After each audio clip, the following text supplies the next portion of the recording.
चढ़ाने का भी एक तरीका होता है, समझ में आता है? सीधा बेलपत्र और उल्टा बेलपत्र समझ लेना, बहुत अच्छे से समझिएगा।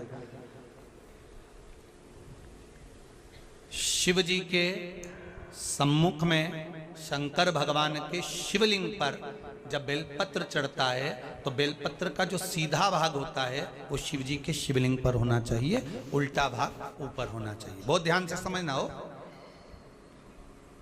जब नंदीश्वर को बेलपत्र चढ़ाते हो, नंदी जो बाहर होता है उसको बेलपत्र चढ़ाते हो, तो नंदी को दो जगह बेलपत्र चढ़ती है, आपको ध्यान में होगा।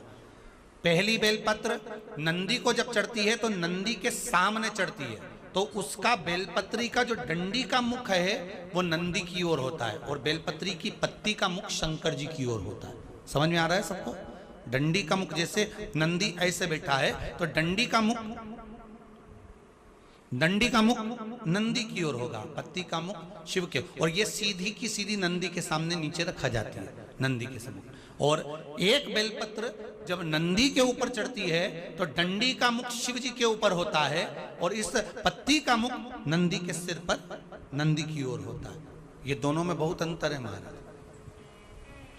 जैसे कोई बच्चा कोई कंपटीशन एग्जाम के लिए जा रहा हो या कोई परीक्षा देने के लिए जा रहा हो और पढ़ाई करे, स्मरण करे, तैयारी करे, वो अपनी जगह पर है। और ऐसा नहीं होता कि बच्चे पढ़ते नहीं है या तैयारी नहीं करते हैं। इसके बाद भी अगर उनका इंटरव्यू में पास नहीं होते या एग्जाम में पास नहीं होते तो उसके लिए ये दोनों बेलपत्री बड़ी काम करती है। बहुत ध्यान देना, जो नंदी के सामने बेलपत्र रखकर जाना, शिव जी के सम्मुख में बेलपत्र रखकर जाना, मतलब नंदी के सम्मुख में जब रखाएगी तो डंडी, जम के बोलिए, कहाँ होना चाहिए?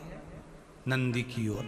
और जब ऊपर रखाएगी तो डंडी शिव की ओर हो। ये दो बेलपत्र रखकर शिव जी का स्मरण कर कर जाएं, कार्य सफलता की ओर बढ़ता है। कोई काम के लिए आप जा रहे हैं तो उसमें सफलता मिल जाती है, उसमें सफलता प्राप्त हो। शिव जी को बेलपत्र चढ़ा रहे हो, जो चिकना भाग है, सीधा भाग शिव जी के ऊपर, शंकर भगवान के ऊपर। थाली में अगर शिवलिंग का निर्माण कर रहे हो, पार्थिव शिवलिंग का निर्माण कर रहे हो, तो थाली में जब बेलपत्र रखोगे तो सीधी रखोगे, फिर उसके ऊपर शिवलिंग का निर्माण करो।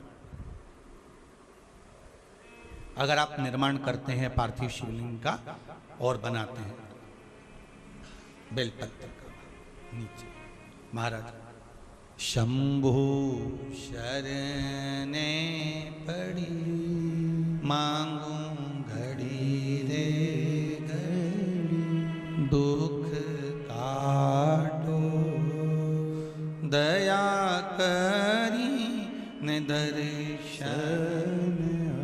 महाराज शिव महापुराण की कथा कर रही है। विदवल उरुतपल को बाता कुंदुक का प्रहार कर कर माता पार्वती जी ने कुंदुक प्रहार कर कर उनका संहार कर दिया। शिव जी का नाम कुंदकेश्वर महादेव पड़ गया। कुंदकेश्वर महादेव को सबसे